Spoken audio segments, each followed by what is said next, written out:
गुरु धौम्य द्रौपदी की रक्षा के लिए आए तो उसे जयद्रथ ने उसे वहीं भूमि पर पटक दिया और अपना रथ वहां से भाग आने लगा। द्रौपदी रथ में विलाप कर रही थी और गुरु धौम्य पांडवों को पुकारते हुए रथ के पीछे पीछे दौड़ रहे थे। कुछ समय पश्चात जब पांडवगण वापस लौटे तो रोते कलपते दासी ने उन्हें सारा वृतांत कह सुनाया। सब कुछ जानने पर पांडवों ने जयद्रथ का पीछा किया और शीघ्र ही उसकी सेना सहित उसे घेर लिया।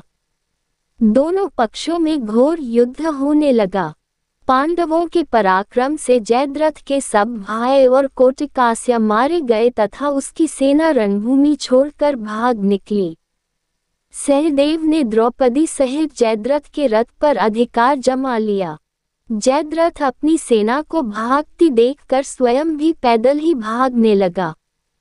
सहदेव को छोड़कर शेष पांडव भागते हुए जयद्रथ का पीछा करने लगे। भीम तथा अर्जुन ने लपक कर जयद्रथ को आगे से घेर लिया और उसकी चोटी पकड़ ली।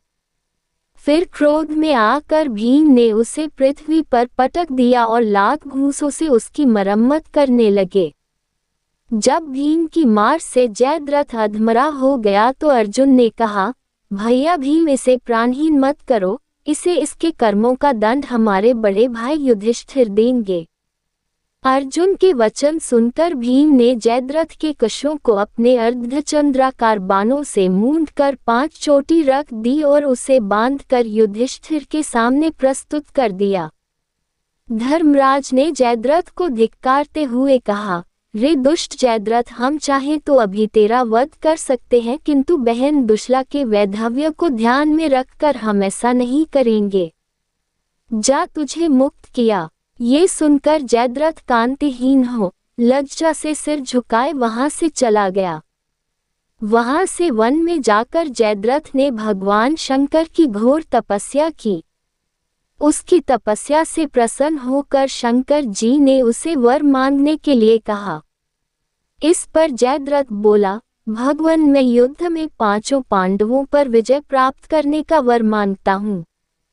इस पर भगवान शंकर ने अपनी असमर्थता प्रकट करते हुए जयद्रथ से कहा, हे जयद्रथ, पांडव अजेय हैं और ऐसा होना असंभव है। श्री कृष्ण नारायण के और अर्जुन नर के अवतार हैं। मैं अर्जुन को त्रिलोक विजय प्राप्त करने का वर एवं पाशुपात्यस्त्र पहले ही प्रदान कर चुका हूँ। हाँ, तुम अर्जुन की अनुपस्थिति में एक बार शेष पांडवों को अवश्य पीछे हटा सकते हो।